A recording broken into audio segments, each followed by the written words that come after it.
हाय dear student, natural chemistry class के YouTube channel पर आपका स्वागत है। आज विलयन के पार्ट 11 के अंतर्गत द्रवों का वाष्प दाब, वेपर प्रेशर ऑफ लिक्विड और राउल्ट के नियम का अध्ययन करेंगे। इसके पहले पिछले पार्ट में हमने application of one half equation के बारे में अध्ययन किया था। आज उसी के आगे द्रवों का वाष्प दाब, वेपर प्रेशर ऑफ लिक्विड। ठीक है, ध्यान दीजिएगा। वेपर प्रेशर ऑफ लिक्विड परिभाषा यहाँ पर लिखी गई है। किसी ताप पर द्रव और उसकी वाष्प के मध्य साम्य की अवस्था में वाष्प का दाब द्रव का वाष्प दाब कहलाता है। ध्यान दीजिएगा, यहाँ पर जैसे कोई विलयन है, ठीक, कोई विलयन है। यदि ए फ्लास्क ओपन है, जब ए फ्लास्क ओपन होगा तो जो मालिक्यूल वाष्पित होंगे, तो वाष्पित यहाँ पर मालिक्यूल एक दूसरे टकराते हैं और टकराने के बाद सरफेस पे आते हैं और सरफेस पे आने के बाद वाष्पित हो जाते हैं। ठीक, यहाँ पर मालिक्यूल क्या होंगे, टकराएंगे, मतलब कि विलयन होगा, क्योंकि जो मालिक्यूल होते हैं हमेशा एक दूसरे विपरीत दिशा में गति करते रहते हैं और गति करने के साथ साथ जब सरफेस पे आते हैं तो सरफेस पे आने के बाद क्या होते हैं, वाष्पित हो जाते हैं। जब वाष्पित होंगे तो इसका जो विलयन का इनिशियल पॉइंट होगा वो नीचे आएगा। लेकिन यदि हम कहें इसी फ्लास्क को हम बंद कर देते हैं, ठीक है, ध्यान दीजिएगा, यदि हम इसी फ्लास्क को हम बंद कर दें, यहाँ पर हम दिखा रहे हैं, जब हम इस फ्लास्क को बंद कर देंगे तो जब मालिक्यूल यहाँ पर टकराएंगे तो सरफेस पे आएंगे और सरफेस पे आने के बाद इनका वाष्पन होगा। वाष्पित होने के बाद इन दीवारों से टकराएंगे। यहाँ पर कुछ खाली स्थान होता है जहाँ पर जाकर ये एकत्रित होते हैं। जब ये जगह फील्ड हो जाती है, ये दीवार की जो जगह होती है, यहाँ पर अटैच होने की जो क्षमता होती है, ये जब फील्ड हो जाती है तो मालिक्यूल जो वाष्पित होते हैं, वाष्पित होने के बाद दीवार से टकराते हैं और टकराने के बाद पुनः द्रव अवस्था में आते हैं। ठीक है ना। हमारा कहने मतलब यह है, जब प्रारंभिक अवस्था होती है उस समय वाष्पन की जो गति होती है वो तीव्र होती है और द्रवण का जो वेग होता है वो कम होता है। लेकिन समय के साथ साथ वाष्पन की प्रवृत्ति घटती जाती है और द्रवण का वेग बढ़ता जाता है। ठीक है ना। एक समय ऐसा होता है कि जब वाष्पन और द्रवण दोनों का वेग बराबर हो जाता है तो उस अवस्था को कहते हैं साम्य अवस्था।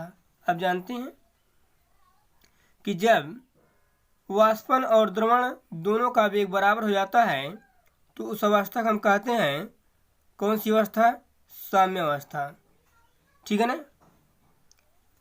ध्यान दीजिएगा, अब वाष्पन और द्रवण के मध्य किसी ताप पर द्रव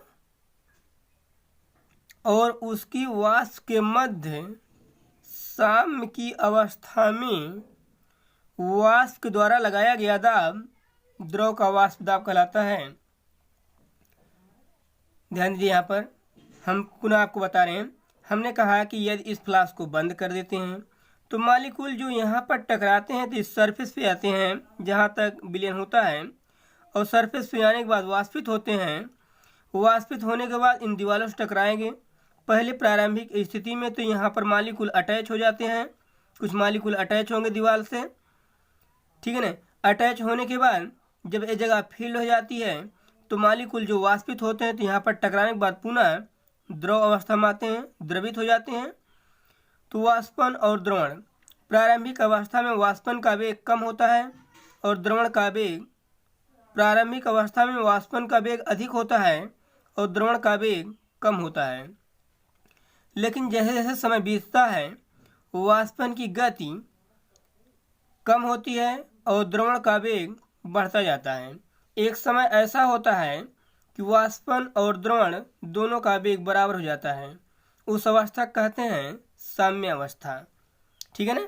इसका मतलब कि जो द्रव है और जो वाष्पित हो रहे हैं, द्रव और वाष्प के मध्य किस अवस्था में? साम्य अवस्था में। किसके द्वारा दाब लगाया जा रहा है? वाष्प के द्वारा जो दाब लगाया जाता है वही द्रव का वाष्प दाब कहलाता है। ठीक है ना। थोड़ा ध्यान देंगे।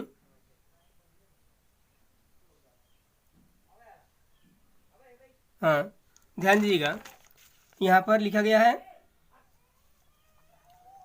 द्रव और वाष्प के मध्य वाष्पन होता है, इसके बाद वाष्प पुनः द्रवण होता है तो द्रव में जाता है।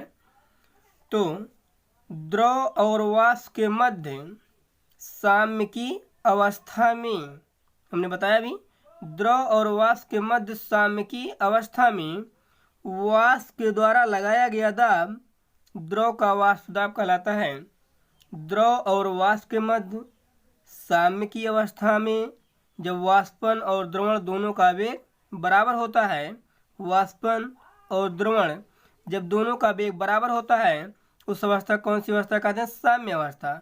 और उस साम्य अवस्था पर वाष्प के द्वारा जो दाब लगाया जाता है उसी कहते हैं द्रव का वाष्प दाब।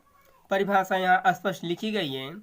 किसी ताप पर द्रव और उसकी वाष्प के मध्य साम्य की अवस्था में वाष्प का दाब द्रव का वाष्प दाब कहलाता है। ठीक है ना। अगला टॉपिक इस प्रकार से द्रवों का वाष्प दाब। अगला टॉपिक होगा अवाष्पशील विलयों द्वारा वाष्प दाब का अवनमन, lowering of vapour pressure of non volatile solution. ठीक है ना। देखेंगे किसी द्रव विलायक में कोई अवाष्पशील पदार्थ घोलने पर विलायक का वाष्प दाब कम हो जाता है, अर्थात किसी विलयन का वाष्प दाब शुद्ध विलायक के वाष्प दाब से कम होता है।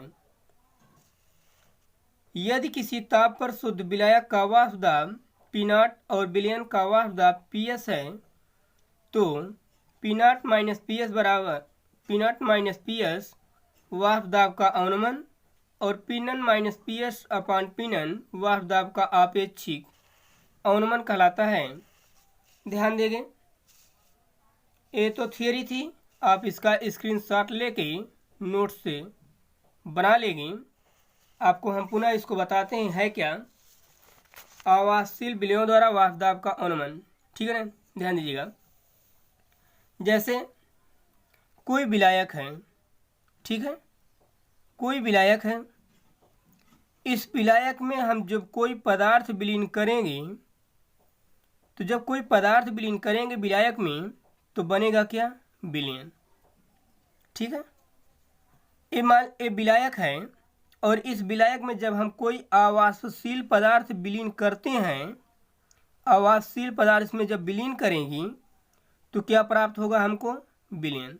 लेकिन आप ध्यान दीजिए कि जब विलयन बनेगा यहाँ पर जो मालिक्यूल होंगे वो कम होंगे इन कंपेरिजन टू विलयन की अपेक्षा, क्योंकि जब हम अवाष्पशील पदार्थ विलीन करेंगे तो अणुओं की संख्या बढ़ जाएगी और जो अणुओं की संख्या बढ़ जाएगी तो यहाँ पर जो वाष्पन की गति होती है वो कम हो जाती है। एक चीज़ और ध्यान दीजिएगा, यहाँ पर जो द्रवों का वाष्प दाब है, ये जो फॉलो होता है सुराही में रखा पानी ठंडा होता है, जो मालिक्यूल जितना अधिक वाष्पित होते हैं वह उतना ही अधिक ठंडा हमको महसूस होता है। जब सुराही में पानी रखते हैं तो आप देखते होंगे धीरे धीरे उसकी दीवारें भीग जाती हैं ऊपर की तरफ। उसका कारण यही है, वाष्पन के कारण जब दीवारें भीग जाती हैं तो जब दीवारें भीग जाती हैं तो वहाँ पर खाली स्थान नहीं रहता है, तो जो मालिक्यूल वाष्पित होते हैं दीवार से टकराते हैं और टकराने के बाद पुनः द्रव में आते हैं, द्रव अवस्था में आते हैं। इसी कारण से सुराही में रखा पानी ठंडा होता है। जो भी मालिक्यूल, जो भी विलयन जिसकी भी वाष्पन की गति सबसे अधिक होती है, जो जितना अधिक वाष्पित होता है वह उतना ही अधिक ठंडा महसूस होता है हमको। ठीक है ना। चाहे पेट्रोल हो, चाहे नाखून पॉलिश हो, इन सभी कंडीशनों में ए फॉलो होता है। ठीक है ना। ध्यान देंगे, हमने आपको बता रहे थे कि हमने कहा कि जब विलायक होता है, जब विलायक में कोई आवासशील पदार्थ विलीन करते हैं तो विलयन बनता है। यहाँ पर विलायक में अणुओं की संख्या कम होती है और जब विलयन बनता है, क्योंकि विलय भी इसमें अवेलेबल होता है, जब विलयन बनता है तो यहाँ पर अणुओं की संख्या बढ़ जाती है।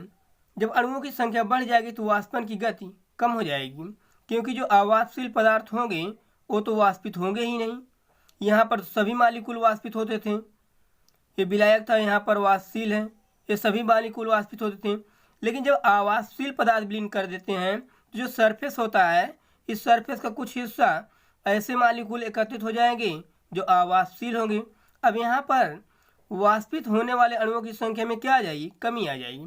जब वाष्पित होने वाले अणुओं की संख्या में कमी आ जाएगी तो वाष्प दाब क्या हो जाएगा? कम हो जाएगा। इसका मतलब कि विलायक का वाष्प दाब विलयन के वाष्प दाब से अधिक होता है, क्योंकि यहाँ पर जब आवासशील पदार्थ हम विलीन कर देंगे तो विलयन बन जाएगा और ये मालिक्यूल भी सरफेस पे एकत्रित होंगे। कुछ मालिक्यूल जब सरफेस पे एकत्रित होंगे तो वाष्पित होने वाले अणुओं की संख्या में क्या आ जाएगी? कमी आ जाएगी, क्योंकि कुछ जो प्लेस होगा वो जगह एकत्रित कर लेंगे कि कौन से मालिक्यूल? आवासशील। तो जब वाष्पित होने वाले अणुओं की संख्या में कमी आ जाएगी तो वाष्पन की गति क्या हो जाएगी? कम हो जाएगी। इस कारण से विलायक का वाष्प दाब शुद्ध विलयन के वाष्प दाब से अधिक होता है। इसका मतलब कि जैसे हमने कहा कि विलायक का वाष्प दाब 5 था तो इसका 3 हो जाएगा।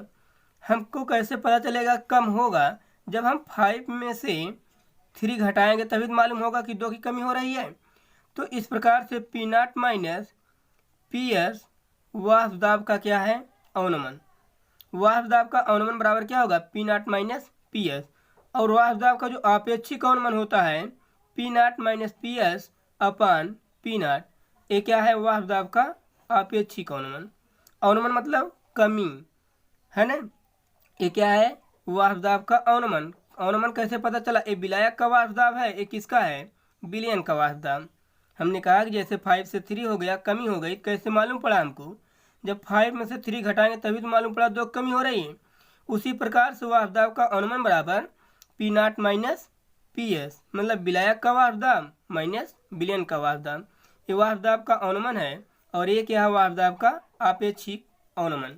ठीक है ना, जो कि यहाँ पर लिखा गया है स्पष्ट कि किसी द्रव विलायक में कोई आवासशील पदार्थ घोलने पर विलायक का वाष्प दाब कम हो जाता है, अभी जो हमने बताया। अर्थात किसी विलयन का वाष्प दाब शुद्ध विलायक के वाष्प दाब से कम होता है, अभी जो बताया हमने। यदि किसी ताप पर शुद्ध विलायक का वाष्प दाब P0, विलायक का वाष्प दाब P0 मान लेंगे और विलयन का वाष्प दाब PS है तो P0 माइनस PS वाष्प दाब का अवनमन और P0 माइनस PS अपान P0 वाष्प दाब का आपेक्षिक अवनमन कहलाता है। ठीक है ना। हम आशा करते हैं कि आपको समझ में आ गया होगा और आप इसका स्क्रीनशॉट लेके नोट्स बना डालेंगे। ठीक है ना। आइए अगला टॉपिक बहुत इम्पोर्टेंट है, राउल्ट का नियम। ठीक है, राउल्ट का नियम ध्यान देंगे। राउल्ट्स लॉ, एफएम राउल्ट्स 1887 में के नियम के अनुसार इन्होंने बताया कि वाष्प दाब का जो आपेक्षिक अवनमन होता है विलयन में विलेय के मोल प्रभाज के बराबर होता है ना। ध्यान दीजिए, यहाँ पर इन्होंने ये बताया कि जो राउल्ट का नियम है, आप यहाँ पर देखेंगे कि जो वाष्प दाब का आपेक्षिक अवनमन होता है, अभी हमने आपेक्षिक अवनमन के बारे में आपको बताया कि ये वाष्प दाब का क्या है? आपेक्षिक अवनमन। वाष्प दाब का आपेक्षिक अवनमन विलयन में विलेय के मोल प्रभाज के बराबर होता है। ये किसका मोल प्रभाज है? विलेय का। विलेय का मोल प्रभाज कैसे निकालते हैं? विलेय के मोलक संख्या अपान विलेय प्लस विलायक के मोलक संख्या। तो ये राउल्ट का नियम है। है ना, कि किसी वाष्प दाब का आपेक्षिक अवनमन विलयन में किसके मोल प्रभाज, विलेय के मोल प्रभाज के बराबर होता है। यदि हम मान लेते हैं कि विलायक का वाष्प दाब P0 है और विलयन का वाष्प दाब PS है और विलेय की मूलक संख्या स्मॉल n और विलायक की मूलक संख्या कैपिटल N है, तो हमको यही प्राप्त होगा कि वाष्प दाब का आपेक्षिक अवनमन बराबर विलेय का मोल प्रभाज। कुछ है नहीं, इस पे अधिकतर न्यूमेरिकल आते हैं, न्यूमेरिकल के बारे में अध्ययन किया जाएगा आगे। तो देखेंगे परिभाषा जो बताया राउल्ट ने कि वाष्प दाब का आपेक्षिक अवनमन, ध्यान दीजिएगा, वाष्प दाब का आपेक्षिक अवनमन विलयन में विलेय के मोल प्रभाज के बराबर होता है। ठीक है ना। यदि इन्होंने कहा कि यदि समान ताप पर शुद्ध विलायक और विलयन के वाष्प दाब P0 और विलयन का वाष्प दाब PS है, क्योंकि विलायक का वाष्प दाब P0 और विलयन का वाष्प दाब PS है, और विलयन में विलेय और विलायक के मोलों की संख्या, विलेय के मोलों की संख्या किससे इंडिकेट करते हैं, स्मॉल n से, और विलायक के मोलों की संख्या किससे इंडिकेट करते हैं, कैपिटल N से है। तो राउल्ट के नियमानुसार P0 माइनस PS अपान P0 बराबर स्मॉल n अपान small n plus capital N। आप जानते हैं कि वाष्प दाब का आपेक्षिक अवनमन है और ये क्या है, विलेय का मोल प्रभाज। और राउल्ट का नियम यही कहता है कि विलयन में उपस्थित, राउल्ट का नियम यही कहता है कि वाष्प दाब का जो आपेक्षिक अवनमन है वो विलयन में उपस्थित किसके मोल प्रभाज के बराबर होता है, विलेय के मोल प्रभाज। मीन्स की कहने का तात्पर्य है कि जो आपेक्षिक अवनमन का मान होता है वो विलेय के मोल प्रभाज पर डिपेंड करता है।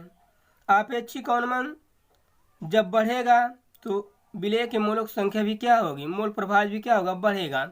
यदि इसके मान में कमी आएगी तो इसका भी मान क्या होगा, कम होगा, क्योंकि दोनों एक दूसरे क्या हैं, बराबर। वाष्प दाब का जो आपेक्षिक अवनमन होता है वो डिपेंड करता है विलेय के मोल प्रभाज पर। विलेय के मोल प्रभाज में जब कमी आएगी तो आपेक्षिक अवनमन के मान में भी क्या आएगी, कमी आएगी। ये किसने बताया, राउल्ट ने बताया। ठीक है ना। आप इसका स्क्रीनशॉट ले लेंगे और नोट्स बना डालेंगे।